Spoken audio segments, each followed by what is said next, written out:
Hello, everybody. Welcome back to another episode of Tech It Simple. I hope you all are doing fine. I'm back with another tutorial video which will be guiding you to install Carrier Services in your Android device. Carrier Services is one of the most of application on your device. Since it enables the latest communication services from mobile carriers, including battery optimization and support for enhanced features in Android messaging apps. It helps you to be updated.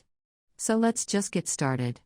First of all, just make sure you have good internet connection, then get started by clicking on Google Play Store, then in the search box type Carrier Services. Now tap on the Install button. Downloading may consume some time if you have a poor internet connection, but keep some patience, your Carrier Services application is successfully installed. Trust me, this process is among the easiest.